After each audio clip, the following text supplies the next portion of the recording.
함께 나눌 말씀은 사도행전 10장 13절로 16절의 말씀입니다.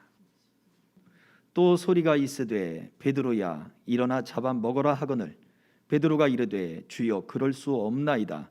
속되고 깨끗하지 아니한 것을 내가 결코 먹지 아니하였나이다 한데 또 두 번째 소리가 있으되 하나님께서 깨끗하게 하신 것을 네가 속되다 하지 말라 하더라. 이런 일이 3번 있은 후 그 그릇이 곧 하늘로 올려져 가니라. 아멘. 하나님은 편견이 없습니다 라는 말씀의 제목으로 함께 은혜 나누기를 소망합니다. 하나님의 오늘 사도행전 10장 이 베드로의 사건을 통해 보여주는 모습 속에서는 하나님의 일, 그 복음의 일, 예수 그리스도를 말미암아 구원받는 그 일이 막혀져 있는 것이 무엇이냐? 분명히 예수님은 예루살렘과 온 유대와 사마리아와 땅끝까지 복음이 증거될 것이다 라고 말씀을 했습니다. 그래서 예루살렘에서 부흥이 일어났어요. 3,000명, 5,000명이 회개하고 돌아왔고, 그리고 또 이제 사마리아 지역에, 유대와 사마리아 지역의 제자들을 통하여, 또 제자 빌립을 통해서 그 예수 그리스도의 복음이 증거됐어요. 이제 베드로를 통해 이 사도행전 10장 이 베드로의 이 사건들을 통해 보여주는 것은 복음이 이제 이방인으로 더 확장되어져 나가야 할 그 시점을 이야기해 주고 있습니다. 이 시점이 지나고 난 다음에는 바로 베드로로부터 바울로 연결되는 하나님의 복음이 땅 끝까지 전파되는 그 사역이 기록되어 있어요. 그래서 사도행전에는 인물들이 나오지만 사실은 이 인물 중심으로 쓰여진 책이 아니라 예수님의 복음이 예루살렘과 유대와 사마리아 그리고 땅 끝까지 어떻게 복음이 증거되고 있느냐, 복음의 일들을 기록한 책이 바로 사도행전이에요. 그런데 베드로 이 사도행전 10장을 통해 보여주는 이 하늘에서 보자기가 쫙 내려오는데 그 안에 동물들이 다 담겨져 있단 말이에요. 그리고는 하나님이 이 동물들을 잡아먹으라 하는 이 환상, 이 사건을 통해 베드로의 가지고 있는 사고, 베드로가 가지고 있는 편견, 베드로가 가지고 있던 그가 어릴 때부터 습득했던 유대인의 그리고 율법적인 그것들을 깨뜨리고 하나님은 복음의 일을 하시더라 라는 것을 말씀해 줘요. 그래서 이 말씀을 우리가 단순하게 생각하면 편견이 있으면 복음의 일이 이루어지지 않더라 라는 것입니다. 저와 여러분들은 이 땅 가운데 하나님의 복음의 사람으로 하나님이 세우셨습니다. 하나님의 사랑의 일이요, 그 복음을 증거하는 거요, 영혼을 구원하기 위하여 하나님이 우리를 세우셨는데 우리는 알게 모르게 바로 그러한 편견이 우리 속에 있더라 라는 거죠. 오늘 베드로의 말씀을 조금 더 살펴보도록 하겠습니다. 자, 무엇보다 오늘 사도행전 10장 15절 말씀을 다시 한번 읽어보겠습니다. 다 같이 시작. 또 두 번째 소리가 있으되 하나님께서 깨끗하게 하신 것을 네가 속되다 하지 말라 하더라. 예수님은 베드로에게 뭐라고 말씀하셨습니까? 부활하신 이후에 갈릴리 해변에서 만나셔서 네가 나를 사랑하느냐라고 물으셨어요. 만약 예수님이 베드로에 대한 편견이 있었다면 너는 원래 고집센 사람이고 너는 어부고 거칠게 자랐으니 이 고집땡이야, 예수님이 그렇게 질책하지 않으셨을까요? 너 왜 그렇게 사람 말을 듣지 못하고 나를 주님이라 따르면서 나를 그리스도라 고백을 했으면서 어찌 네가 나를 3번이나 부인했느냐? 예수님이 그런 말씀을 하지 않으시더라는 거예요. 성경에 아무리 찾아봐도 예수님은 베드로를 그렇게 대하지 않으셨어요. 뭐라고 말씀하셨습니까? 베드로야, 네가 나를 사랑하느냐? 식어버린 베드로의 마음에 염려와 근심으로 가득 찼고 죄스러운 마음으로 가득 찬 베드로의 마음에 다시 뜨거움을 불러일으켰어요. 예수님이 야 이놈아, 너 나를 3번씩이나 부인해. 내가 경고했지 왜 내 말을 듣지 않았어? 그렇게 말씀하지도 않았고, 야 부인한 것까지 그렇다 치더라도 어떻게 저주하면서까지 내 이름을 부인할 수 있느냐? 네가 나하고 그런 사이냐? 예수님이 그렇게 막 따지지 않았단 말이에요. 근데 사람들은 출신을 따지고 무언가 잘잘못을 따지고 그렇게 다름을 따지고 어떻게 하든지 내 생각에 맞추려고 그렇게 사람들은 노력을 해요. 베드로는 그걸 경험한 거죠. 아무런 대가 없이, 그리고 아무런 편견 없이 그를 예수님이 찾아와 주시고 네가 나를 사랑하느냐라고 물으셨단 말이에요. 그렇습니다, 주님, 나는 주님을 사랑합니다 라고 2번이나 대답했지만 예수님은 똑같이 다시 한번 물으셨어요.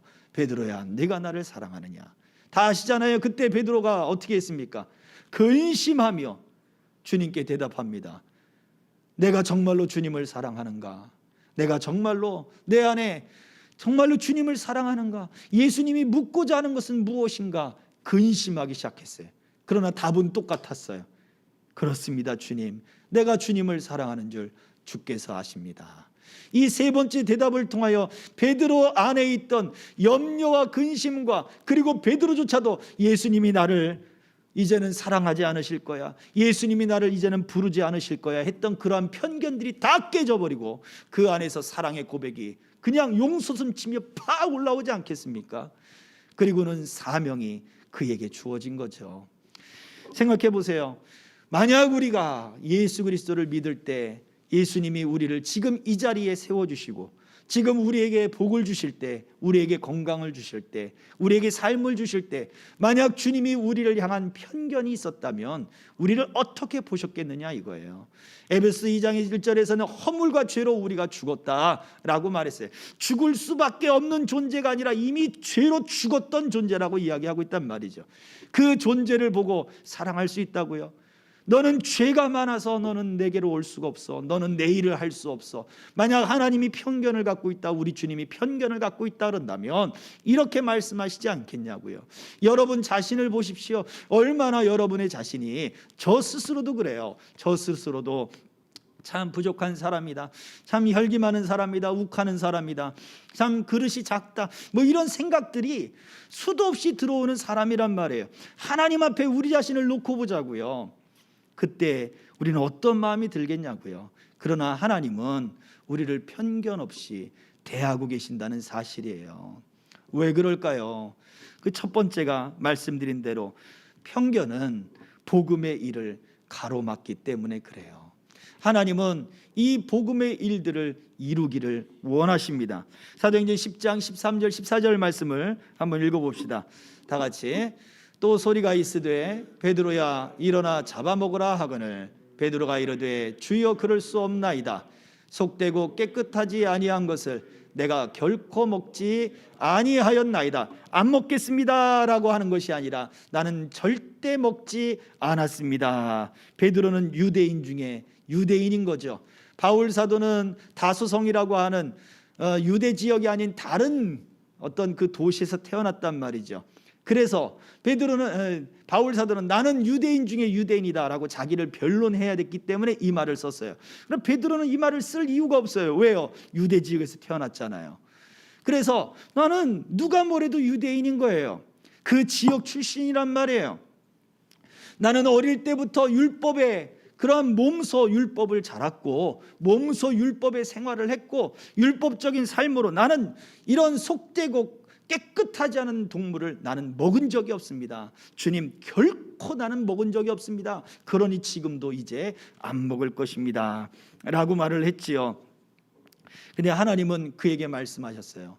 내가 깨끗하다 한 것을 너는 깨끗하다 하지 말아라, 속되다 하지 말아라 라고 말씀하셨다는 거죠. 이미 베드로는 사도행전 2장을 보면 성령의 충만해서 이렇게 이야기를 했거든요. 2장 39절입니다. 한 번 더 읽어보겠습니다. 시작. 이 약속은 너희와 너희 자녀와 모든 먼데 사람 곧 주 우리 하나님이 얼마든지 부르시는 자들에게 하신 것이라 하고 3,000명이 회개하고 돌아올 때 성령이 충만해서 외쳤던 메시지가 이거예요. 주 예수를 믿으라 라고 하면서 외쳤던 얘기가 이 말이에요. 하나님이 얼마든지 부르시는 자녀들을 하나님의 백성으로 부르신다. 성령에 충만했던 베드로는 얼마든지 하나님이 편견 없이 부르신다라고 외치고 있으면서 3,000명이 돌아오고 그 이후에 5,000명이 돌아오는 그러한 역사들을 베드로는 체험을 하면서 이제 다시 원래대로 돌아간 거예요. 율법이 충만해지기 시작한 거예요. 나는 하나님 어릴 때부터 이 속되지 않은 것, 깨끗하지 않은 것 나는 결코 먹은 적이 없습니다. 지금 하나님은 복음이 유대를 떠나 예루살렘에서 유대로 확장되고 이제 그 유대 지역에서 이방인 지역으로 확장되려고 하나님은 일하시고 계신데, 여전히 베드로는 성령에 충만해 있지 않고 어디에 충만해 있어요? 율법에 충만해 있고 자기 경험에 충만해 있고, 하나님 나는 이거는 속된 것입니다, 이거는 깨끗하지 않은 것입니다, 나는 결코 먹을 수 없습니다 라고 지금 하나님의 그 일들을 깨닫지 못하더라라는 거예요. 이 고비가 넘어가야 되는 거죠. 우리가 하나님의 일을 한다, 복음의 일을 한다, 우리는 지역적인 출생, 또 어떤 학업적인 출생, 지식적인 것, 그리고 또 우리가 경험했던 것, 이런 모든 것들을 편견으로 가지고 담을 쌓기 시작하면 복음의 일이 멈춰져 버리게 됩니다. 저도 인생 중에 정말 놀랬던 일이 하나가 있는데, 물론 여러 가지가 있습니다만 그 중에 하나가 저희 작은댁 할아버지세요. 90세가 넘어서 예수를 믿으셨잖아요. 그분은 유학자셨고요. 그리고 저희 목양실에 보면 성령 만당이라고 하는 글자를 써주셨어요. 그분은 교회를 다니지 않으실 때, 유학자일 때, 할아버지 교회를 위해서 또 제가 이제 교회를 개척을 했는데 저도 글자 하나 써주세요. 그랬더니 써주신 글자가 성령 만당이에요. 할아버지가 고향 교회에 목사님이 이제 교회를 건축하고, 그리고 그러면 내가 목사님을 위해 무엇을 할까? 교회를 안 다니실 때라는 말이에요. 성령 만당, 성스러운 영의 기운이 이곳에 가득하기를 바랍니다 라는 글자로 성령 만당이라 쓰신 거예요. 모르는 사람이, 성경에는 우리는 뭐라고 얘기해요? 성령 충만이라고 하잖아요. 근데 그분에게 있어서 야 그래, 성스러운 영이 이곳에 가득해야 한다 해서 성령 만당이라고 적어주신, 할아버지 저도 하나 적어주세요. 근데 그분은 유학자고 그리고 제사들을 꼼꼼히 챙기시는 분이신데 이분이 예수를 믿을 줄 제가 몰랐던 거예요. 그 할머니는 권사님이시고 예수를 믿으시고 자녀들도 교회를 다니고 또 그러지만 할아버지만큼은 이분은 이제 돌아가실 때가 곧 되었는데 과연 이분이 예수를 믿으실 것인가, 불가능하지 않겠는가, 저는 그렇게 생각을 했었단 말이죠. 근데 그분이 예수를 믿고 산소를 다 찾아다니시면서 할아버님 이제 제가 예수를 믿기로 했습니다.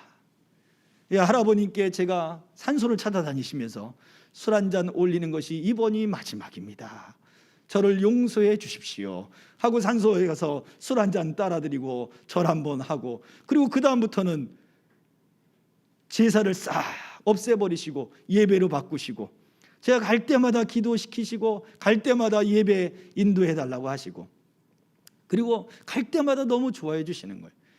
그런데 그분이 세례를 받으시고 나서 치매가 오셨는데, 치매가 오셔서도 꼭 하는 말이 두 가지가 있는데, 첫 번째는 내가 예수를 믿었어, 내가 예수를 믿었어. 그분이 생각하기에도 희한한 거예요.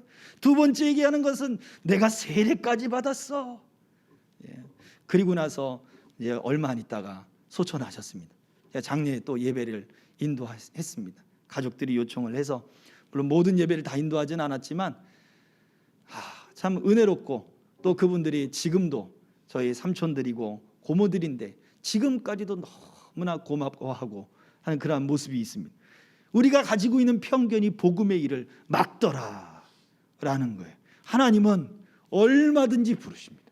하나님은 얼마든지 우리를 사용하십니다.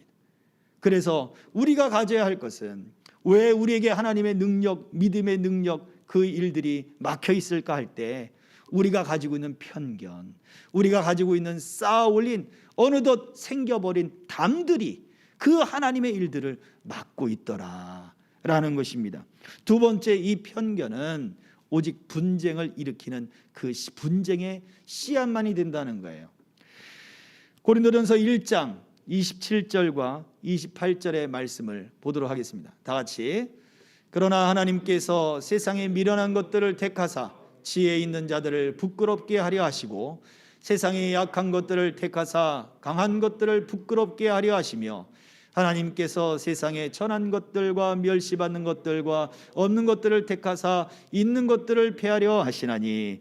아멘. 이 말씀은 열등감의 말씀이 아니에요. 열등감을 가진 사람들이 노조를 하고 데모를 하면서 외치는 그런 구호가 아니란 말이에요. 무엇이요? 하나님이 사람을 사용할 때 조건을 보지 않는다는 거예요. 하나님이 사람을 사용할 때 출생을 보지 않는다는 거예요. 하나님이 사람을 사용할 때 그 사람의 능력을 보지 않는다는 것을 말씀해 주고 있는 거예요. 편견이 없으신 하나님을 말씀하고 있어요. 그런데 고린도 교회에 지금 바울 사도가 1장에서 이야기하고 있는 것은 무엇입니까? 하나님은 조건도 보지 않고 출신도 보지 않고 능력도 보지 않고 환경도 보지 않고 얼마든지 부르시는데 어찌하여 너희는 바울파, 아볼로파, 베드로파, 예수파, 헬라파, 유대파 이러한 것들로 나뉘어져 있느냐 이거예요. 환경과 그분들의 어떤 위치, 그리고 그들이 가지고 있는 능력, 그들이 가지고 있는 지식에 따라서 바울파, 아볼로파, 예수파 또 이렇게 나눠져 있는 것이고, 출신과 그 어떤 그 성분을 따라서 그 사람들이 헬라인이냐 유대인이냐 이런 것들을 그렇게 따지더라 이거예요. 그런데 이것이 그 고린도 교회의 능력이 나타나고 은사가 나타나고 그리고 그 고린도 교회의 부흥이 나타나지만 결국 분쟁의 씨앗이 그 고린도 교회 안에 가득하더라라는 것입니다. 그래서 바울은 눈물로 이 고린도 교회에 수년간이나 일을 합니다. 수많은 교회들이 있지만 그 교회들 중에 가장 공들이고 가장 눈물을 쏟고 가장 애절하게 그리고 가장 그 교회를 향하여 아파했던 교회가 바로 고린도 교회예요. 우리는 고린도 교회 전후서만 알고 있지만 고린도 교회를 향한 편지들이 여러 차례가 있었고 바울이 고린도 교회를 향하여 방문하려고 그렇게 했었지만 성령이 또 막으시고 그러한 일들이 왜 있었느냐, 왜 아파하고 고린도 후서를 보면 바울이 그 교회와 함께 논쟁을 벌이기 시작해요. 논쟁도 아니죠. 바울을 의심하고 바울의 사도직을 의심하고 하나님의 복음의 역사를 완전히 부인하는 거기까지 갔단 말이에요. 바울은 눈물로 편지를 보내고 그들을 하나님의 말씀으로 설득을 하고 결국 그들의 마음이 하나가 되고 연합이 되고 또 하나님의 위로가 임하고 하는 그것을 감사하는 편지가 고린도 후서가 되는 거예요. 자, 무엇을 이야기하고 있습니까? 왜 같은 복음의 사람인데 우리는 어떻게 서로 대화가 되지 않고 서로의 지식과 그리고 서로가 가지고 있는 갈등을 가지고 그렇게 다투고 싸우고 아파해야 하는지. 우리가 다 하나님 앞에 부름을 받으면 그 천국문 앞에서 우리가 그 얼굴을 다 어떻게 볼 거예요? 아유, 괜찮아요. 저분들은 천국에 못 와요. 하나님은 얼마든지 또 부르실 수 있다니까. 회개하여 부르실 수도 있고. 그런데 그때에 가서 얼마나 부끄러울 거냐 이거예요. 우리는 그한 일들이 너무나도 많은 것들을 보게 됩니다.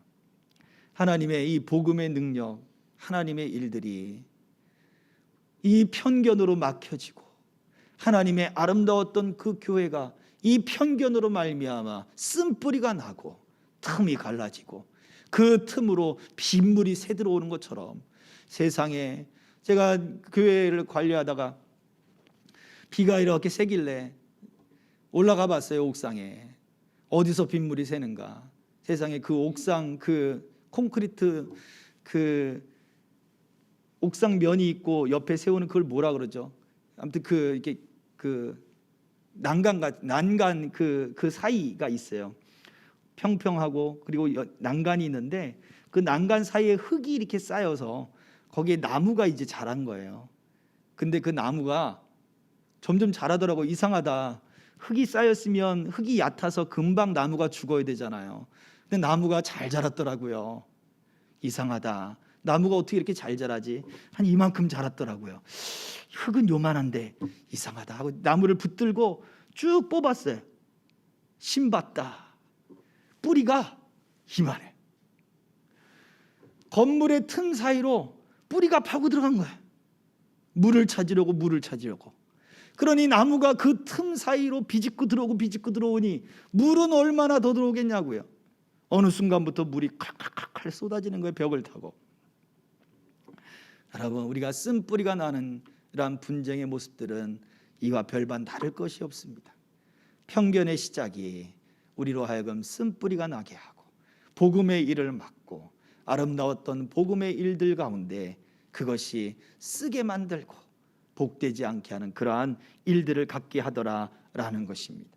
갈릴리 해변에서 부활하신 예수님이 베드로에게 말씀하셨듯이 우리들도 똑같이 예수님이 그렇게 우리를 불러주지 않았다면 우리가 지금 이 자리에 있을 수 없다는 거예요.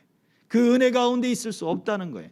우리가 이 사실을 기억한다면 우리는 바로 편견을 버리고 하나님 앞에 새로운 모습을, 또 성령의 충만한 모습을 가져야 될 것이다 라는 것을 생각해 볼 수 있습니다. 그래서 세 번째, 마지막입니다. 성도의 편견은 말씀의 부름을 사양치 않을 때 사라지게 됩니다. 말씀의 부름에 응답할 때 사라진다는 거예요. 오늘 본문에 봅시다. 사도행전 10장 28절과 29절에 그 다음 장도 있어요. 베드로 사도가 이렇게 이야기를 했습니다. 같이 읽습니다. 시작. 이르되 유대인으로서 이방인과 교제하며 가까이 하는 것이 위법인 줄은 너희도 알거니와 하나님께서 내게 지시하사 아무도 속되다 하거나 깨끗하지 않다 하지 말라 하시기로 부름을 사양하지 아니하고 왔노라. 묻노니 무슨 일로 나를 불렀느냐. 베드로는 무슨 일로 불렀는지 알 수가 없어요. 다 온전히 이해할 수도 없었어요. 여전히 고넬료의 집에 가서 하는 이야기가 유대인으로서 이방인과 밥을 먹는 것, 이방인의 집에 들어가는 것을 불법인 줄 알지 않느냐, 이 이야기를 여전히 하고 있어요. 그러나 다 이해할 수 없어도 베드로가 한 것이 무엇입니까? 말씀의 부름을 받고 왔다 이거예요. 말씀의 부름을 사양치 않고 왔다 이거죠. 환상을 보고 온 거 아닙니까?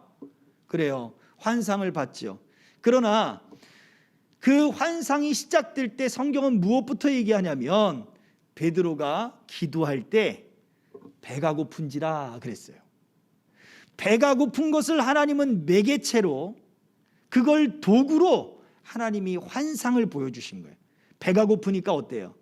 먹어야 되겠다라는 생각을 하잖아요. 그 생각이 들 때 하나님이 환상을 보여주신 거죠. 오늘날 환상 중에 가장 좋은 환상이 무엇인지 아십니까? 바로 하나님의 말씀이에요. 성경이에요. 이것은 어디 엇나갈 것도 없어요. 신비적으로 빠질 것도 없어요. 잘못된 길로 나갈 것도 없어요. 하나님의 특별 계시가 성경이라고 말하고 있는 거예요. 이 하나님의 말씀이 우리 안에 계시가 되는 거예요. 아주 특별한 계시가 되는 거예요. 그래서 베드로는 분명히 이 하나님의 말씀, 이것을 내가 깨끗하다 한 것을 너 속되다 하지 말아라 하신 이 말씀을 다 이해할 수 없었어요. 사람이 찾아왔습니다. 그리고는 그들을 따라가라. 왜 따라가는지 알 수도 없어요. 그런데 따라가라 하는 말씀을 그대로 순종한 거예요. 깨끗하다라고 하는 말씀과 따라가라라고 하는 말씀을 베드로는 사양치 않은 거예요. 거절하지 않은 거예요. 이게 중요합니다. 우리에게도 마찬가지로 하나님은 우리에게 말씀을 주실 때 우리가 편견이 있으면 이해할 수 없거든요. 하나님, 내가 다 알 수 없잖아요. 근데 하나님 왜 가라 하십니까? 왜 따라가라 하십니까? 그렇게 이야기를 하게 되어 있어요. 그러나 하나님의 말씀에 순종하는 자세는 이해할 수 없어도 그 말씀이 가라 하시니까 가는 거예요. 그 말씀이 깨끗하다 하시니까 깨끗하게 봐야 되는 거예요. 디모데후서 3장 16절 17절 잘 아는 말씀입니다. 온도를 좀만 낮춰주세요. 디모데후서 3장 16절과 17절 시작. 모든 성경은 하나님의 감동으로 된 것으로 교훈과 책망과 바르게 함과 의로 교육하기에 유익하니 이는 하나님의 사람으로 온전하게 하며 모든 선한 일을 행할 능력을 갖추게 하려 함이라. 그렇습니다. 교훈과 책망과 바르게 함과 의로 교육하고 하나님의 사람으로 온전하게 한다. 무슨 얘기입니까? 우리의 기준이란 이거예요. 무엇이? 말씀이. 그 말씀은 하나님의 감동으로 된 것이라, 성령의 감동으로 된 것이라, 성령이 말씀과 함께 일하고 그 말씀과 함께 일하는 성령의 일하심이 우리의 삶의 기준이 되어야 되는 거예요. 성도의 삶의 기준이 되어야 되는 거예요. 나 이해하지 못하겠는데요, 이게 기준이 아니란 말이에요. 그래서 우리는 항상 하나님의 말씀에 기준을 삼는 자세를 가져야 합니다. 그때의 편견이 사라지는 것입니다. 하나님의 말씀은 모세가 이렇게 얘기를 했습니다. 우리에게 아주 가깝다 그랬어요. 신명기 30장 14절입니다. 마지막입니다. 같이 읽겠습니다. 시작. 오직 그 말씀이 내게 매우 가까워서 내 입에 있으며 내 마음에 있은즉 네가 이를 행할 수 있느니라. 하나님의 말씀이 어디 있습니까? 너랑 제일 가깝게 있지 않느냐? 네 마음에 있지 않느냐? 네 입에 있다. 네가 항상 말하지 않았느냐? 하나님을 사랑한다 그랬고 순종한다 그랬고 믿는다 그랬고 그 안에 말씀이 있다. 그리고 우리가 얼마든지 말씀을 들을 수 있고 또 오늘날 얼마나 말씀을 대할 수 있는 매체가 얼마나 많이 있냐 이거예요. 놀랍지 않습니까? 그 말씀이 네 안에 있다. 너랑 가깝게 있지 않느냐? 하나님이 우리 안에 주시는 그 말씀의 감동을 따라 우리가 순종하고 또 하나님의 말하심을 우리가 거절하지 않으면 우리 안에 이러한 편견이 사라진다라고 말씀을 합니다. 말씀을 정리하겠습니다. 이와 같은 편견은 하나님의 그 복음의 일들을 가로막습니다.